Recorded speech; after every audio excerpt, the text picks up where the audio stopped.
It started a long time ago with my first sampler, an a.k.a. 900. I kind of had a bedroom setup, you know, lots of floppy disks all over kind of, you know, my bedroom floor. I had a keyboard and that was it. I somehow managed to get into university to do a music degree. Unfortunately, it was kind of full of misfits like me. I didn't know what they were there for. I put out my first record about 5 years ago on a label called Hessle Audio. Soon after that, I started my own label called Hemlock. And yeah, I just kind of didn't go back to my day job.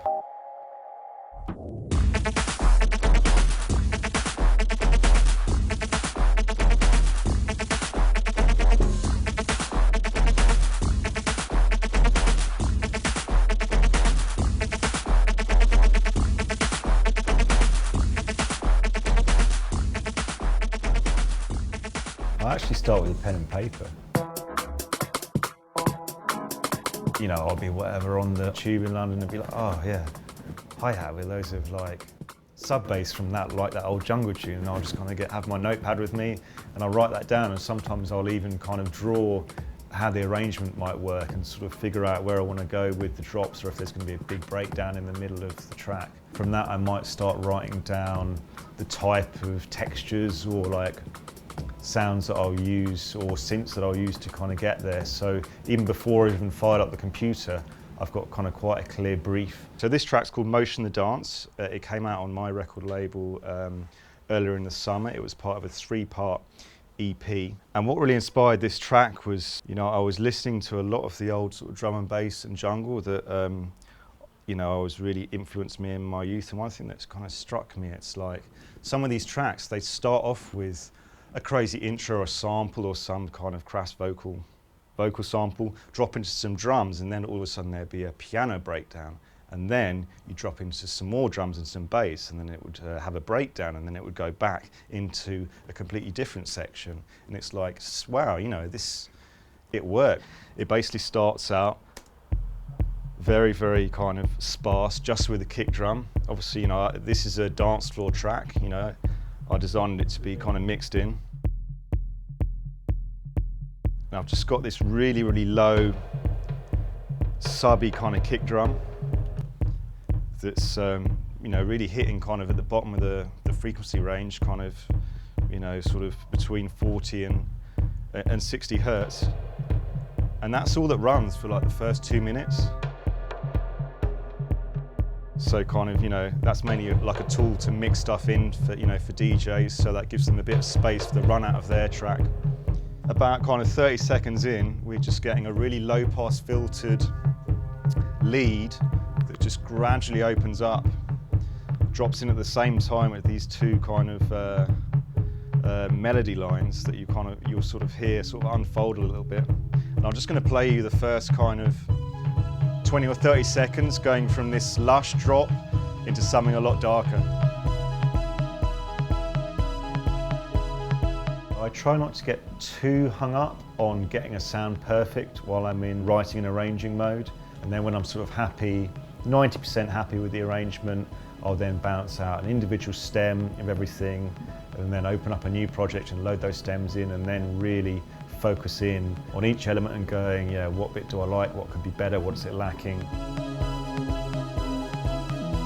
At AMS has always been something that I've been building up to do. You know, I feel as though I've got one in me and I want to write it, and on a base, it's based around kind of, you know, a concept in my head or a sound that I want to make the most of the album format while it's still about. You know, I want it to come out on CD, and I'm really thinking about how to sequence those tracks together and have a narrative going through it. I've been hearing about Reaper for years. It started off as this free sequencer that basically was available. I think it was on Windows only is what it existed on. So you started using Reaper a couple of years ago. Was there a really steep learning curve with this, going from the other programs? Not too bad, but then, you know, I wouldn't class myself as a power user with Reaper. I mean, so what I'm going to be doing on the road is probably just jamming out with that machine in the native machine software, bouncing that down to audio, and then just sequencing that in audio in here, and then maybe adding some icing or, you know, percussion lines on top with battery 3, you know, through via MIDI or, you know, the internal piano roll I just like the simplicity. You know, I just want, having sort of grown up with samplers, I just want something that reminds me of the old Cubase 4 or, you know, whatever, like pre-VSTs. I just feel comfortable with like a piano roll, you know, some MIDI and just kind of some lanes to do it with. And that's just what I love about this thing, really. I mean, you can go, I know there's people that sequence and build stuff in audio that can get pretty deep. The side chaining in it is really, really good. You can pretty much side chain anything to anything else natively. I also like the way that it deals with, you know, soft synths or plugins. You know, it just, to me, it seems a very, very intuitive interface. I just hit effects if I want to add something. I've just got all my kind of favorites there. And that'll just stack it just on top. Sonar's the main sequencer. I'm starting to use the Native Instruments machine a lot more for getting drum loops down to kind of keep a bit more of a human feel. Synths, Massive is the main workhorse. I use that for lots of the bass, a lot of lead stuff, and a load of effects. You know, I'm just really, really comfortable using it rather than kind of endlessly searching thousands of presets, which, you know, I kind of fell into. When I started, you know, buying music software, I just try and think about the sound I need, and with Massive I can just go to it and just have it done. Recently I'm trying to like create each of the drum sounds that I use, especially on the more electronic side. That's kind of my sound at the moment. I do kind of like very, very digital sounding stuff that's ultra dry without any reverb. So really these days I'll only really draw for sampled sounds if I need a natural sounding sort of hi-hat or like a snare drum, something that would be really, really hard to program. But yeah, kind of this main kick here, I think that was done in Massive.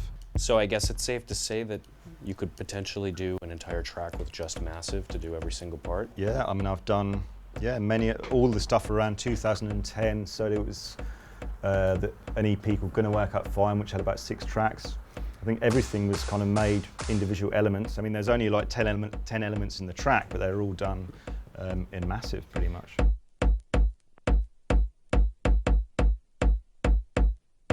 Make music that you haven't heard in that particular configuration before. You know, it's now really, really easy to make dance tracks that sound really, really similar to kind of your favorite producer, and you know, people will dance to it, people will buy it. But what interests me is kind of finding something new, or taking old sounds, you know, sounds that have been played out, and flipping them and then combining them with a different kind of group of sounds that have been inspired from another genre, and seeing how they play together. Don't send it out until you can play your stuff against other tracks and, you know, hear the difference and hear your own musical voice. Do you do a lot of effect processing to these sounds afterwards? No? No, not really. Like I said, I try and get it sounding pretty much how I want in here, and it's, you know, because you can freak out with all these oscillators and, you know, changing, you know, you've got format controls, changing the way that the wavetable's played. I don't really need to. I just use a tiny bit of compression. Maybe to fatten up a bass sound, I'll use Decapitator, which is a really great kind of distortion unit. Just really, really tiny amounts, and that's it, you know. Welcome to Dubspot. We believe in providing you hands-on experience right away. Whether you're completely new to music and want to turn the sounds in your head into a musical reality, or you're an experienced artist looking to refine your skills and add new tools to your arsenal, we're ready to meet you at your level. For students of all ages, all levels, and all styles of music, Dubspot is here to help you achieve your goals. With course offerings both online wherever you are and at our school in the heart of New York City, we are ready to guide you through the next phase of your musical transformation. Whether you want to produce music, DJ, or do both, you've come to the right place. Come explore Dubspot for yourself. Become a part of our community and make music.